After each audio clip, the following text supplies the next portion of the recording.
दोघे हात असे वर झाले पाहिजेत. अरे जय जय जय जय जय भीम. अरे बाला साहेब आंबेडकर तुम संघर्ष करो. अरे बाला साहेब आंबेडकर तुम संघर्ष करो.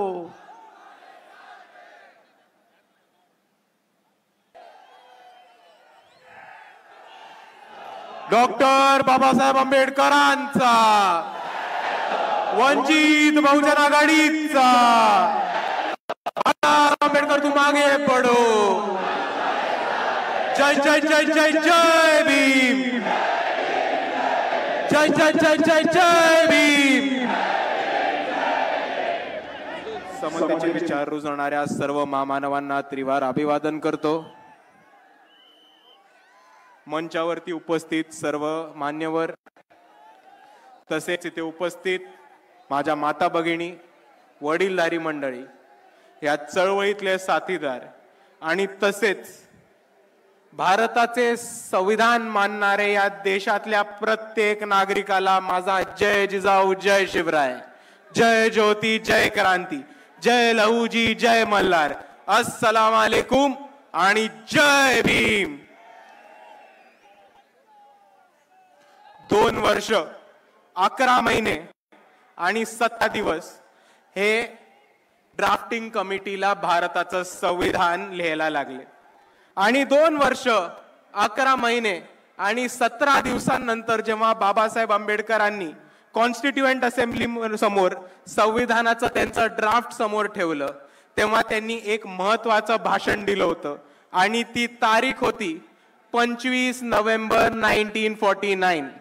आणि म्हणून 25 नोव्हेंबर रोजी ज्या विचारांनी, ज्या विचारांनी आणि ज्या विचारधारेने साहेबांनी संविधान लिहिलं होतं, त्या विचारांना, त्या विजनला आणि त्या विचारधारेला वाचवून ठेवण्यासाठी आणि त्याचा सन्मान करण्यासाठी वंचित बहुजन आघाडी 25 नोव्हेंबर रोजी शिवाजी पार्क वरती संविधान सन्मान महासभा घेत आहे. आणि मी आपल्या सर्वांना एवढं सांगतो की ह्याच्या पुढच्या प्रत्येक वर्षी वंचित बहुजन आघाडी 25 नोव्हेंबर रोजी शिवाजी पार्कला इतक्याच मोठ्या गर्दीनी, इतक्याच मोठ्या ताकदीनी, इतक्याच मोठ्या संख्येने दरवर्षी संविधान महासभा घेत राहील आणि आपल्या सर्वांना यायला भाग आहे.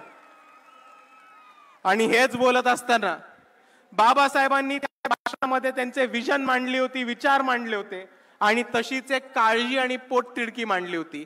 आणि बाबासाहेब म्हटले होते, it is certain that if parties place creed over country, our independence will be in jeopardy for a second time and it will be lost probably forever. We must be determined to defend our independence with our last drop of blood. याचा अर्थ हाच होतो की इकडच्या राजकीय पक्षांनी, इकडच्या सत्ताधाऱ्यांनी जर देशासमोर देशाच्या प्राधान्यापेक्षा वरती जात, जमात आणि धर्म ठेवला तर आपण आपलं स्वातंत्र्य गमवून बसू. ही परिस्थिती आपल्या सर्वांना समजून घेतली पाहिजे. आणि त्याच वाक्यामध्ये बाबासाहेब हे सुद्धा म्हणतात की आपली जबाबदारी आहे, ही आपल्या सर्वांची रिस्पॉन्सिबिलिटी आहे की संविधान वाचवणं आणि देशाचं स्वातंत्र्य आणि देशांचे इंटरेस्ट हे जातीच्या, धर्माच्या आणि जमातीच्या पुढे ठेवणं. पण आता देशात काय चालू आहे हे आपल्या सर्वांना समजून घेणं गरजेचं आहे मित्रांनो. 2014 मध्ये जेव्हा भाजप सत्तेत आली तेव्हा आम्ही ओरडून ओरडून, बोंबलून सांगत होतो की धर्मामध्ये, जमाती जमातीमध्ये, जाती जातीमध्ये तिळा निर्माण करून, भांडणं लावून, दंगल करून ही भाजप सत्ता उपभोगण्याचं काम करणारे. आणि 2014 पासून 2025 पर्यंत आतापर्यंत जे घडले ते तसंच चालू. मित्रांनो हे समजून घ्या. 2025 ची स्थिती समजून घ्या. 2025 मध्ये Maratha versus OBC, Banjara versus आदिवासी, धनगर वर्सेस आदिवासी, मातंग वर्सेस बौद्ध, असं समाजामध्ये दंगली पेटवण्याचं काम, भांडणं पेटवण्याचं काम हे भाजपने आता सुरू केलेलं आहे. हे आपल्या सर्वांना समजून घेणं गरजेचं आहे. दुसऱ्या बाजूला परवाचीच घटना बघा. अरुणाचल प्रदेशची एक महिला होती. 18 तास तिला चायनामध्ये शांघाय एअरपोर्ट वरती चायनाच्या अथॉरिटीजनी, चायनाच्या सरकारनी तिला दाबून ठेवलं होतं. का? कारण ती अरुणाचल प्रदेशची होती आणि भारताचा पासपोर्ट वापरत होती. आणि चायनाने म्हटलं की आम्ही अरुणाचल प्रदेशला भारताचा भाग नाही मानत आणि अरुणाचल प्रदेशच्या लोकांना भारताचा पासपोर्ट दिलेला चायनाला चालत नाही. ही वस्तुस्थिती समजून घ्या. 1 महिन्यापूर्वी भारताचे माजी सरन्यायाधीश भूषण गवई यांचे पुतळे जाळण्यात आले आणि यांच्या पुतळ्यांना चपला मारण्यात आल्या. हे कुठे घडलं? तर न्यूयॉर्कच्या टाइम्स स्क्वेअर मध्ये घडलं. आणि आपण या दोन्ही घटनांचा अभ्यास करा मित्रांनो.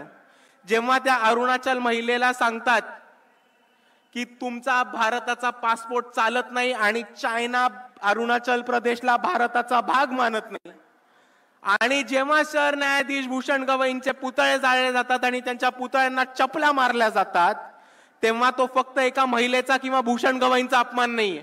तो एका आदिवासी महिलेचा आणि एका दलित माणसाचा अपमान नाहीये, तर तो भारताच्या न्याय व्यवस्थेचा अपमान आहे. तो भारताच्या संविधानाचा अपमान आहे आणि तो भारताच्या संविधानाचा आणि सॉव्हर्निटीचा आणि स्वातंत्र्याचा अपमान आहे. आणि हा अपमान आपण सहन करणार नाही होत, हे समजून घ्या मित्रांनो. पण हेच बोलत असताना दुसऱ्या बाजूला एक गोष्ट समजून घ्या की इकडे नरेंद्र मोदी स्वतःला 56 इंची छाती असलेलं म्हणतात.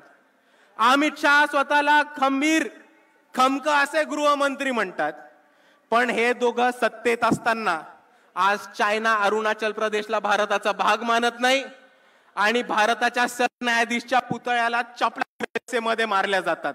आणि म्हणून मी अमित शहा आणि नरेंद्र मोदींना आवाहन करतो की जर तुमची छाती खरंच 56 इंची असेल, जर तुम्ही खरंच खंबीर हिम्मतवाले आणि डरपोक गृहमंत्री नसलात,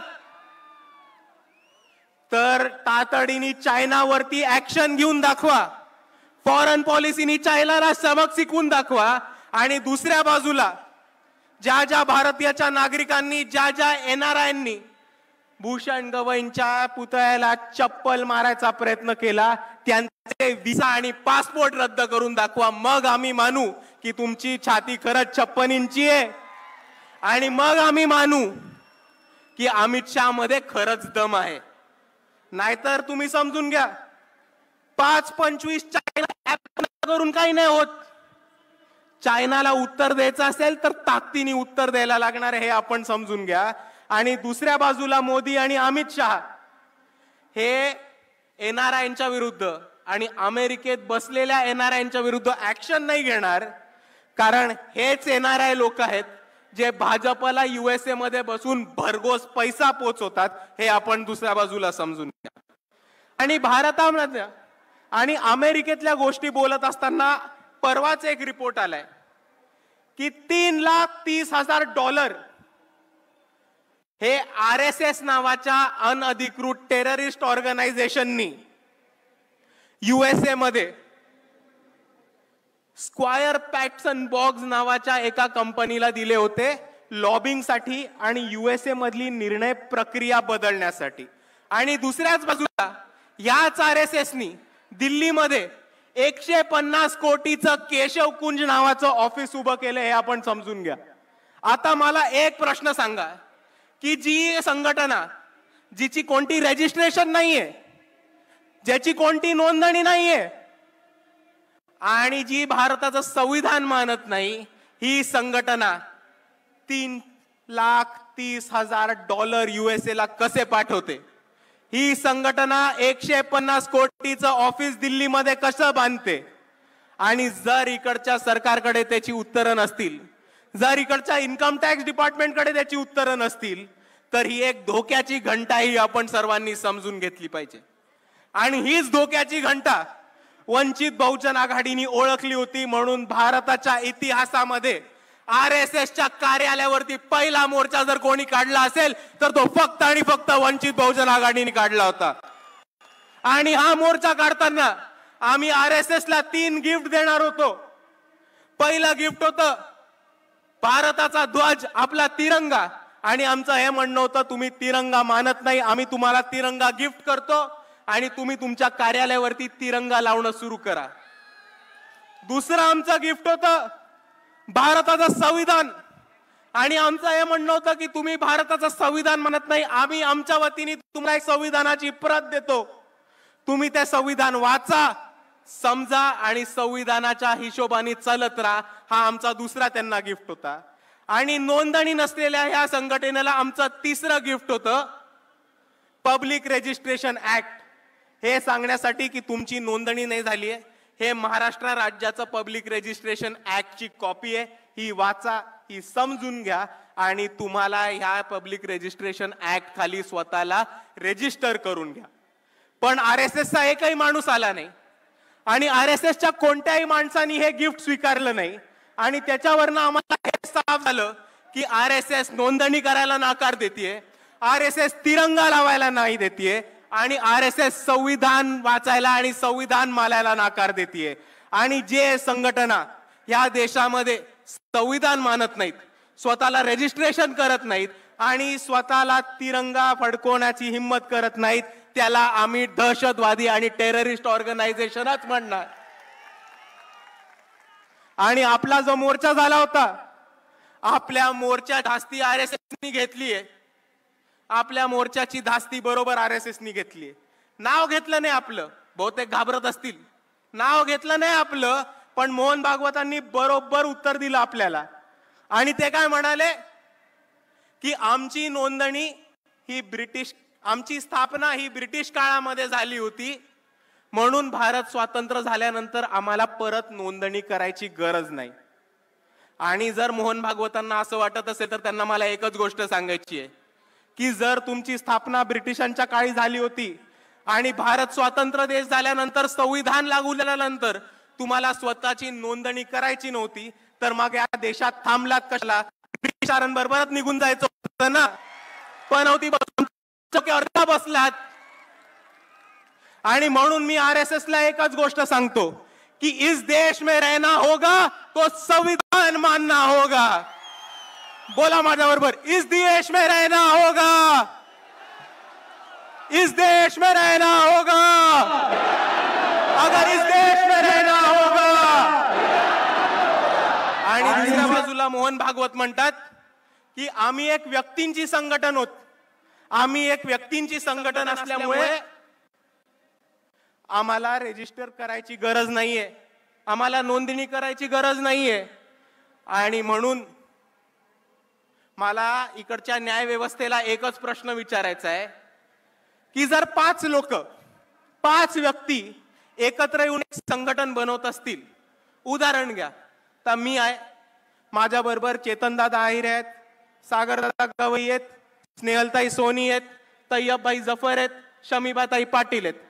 आम्ही 5 लोक एकत्र आलो, आम्ही एक संघटन बनवलं आणि आम्ही स्वतःला व्यक्तींचं संघटन म्हटलं, तर तुम्ही आम्हाला AK-47 आणि ऑटोमॅटिक रायफल ठेवू देणार आहात का?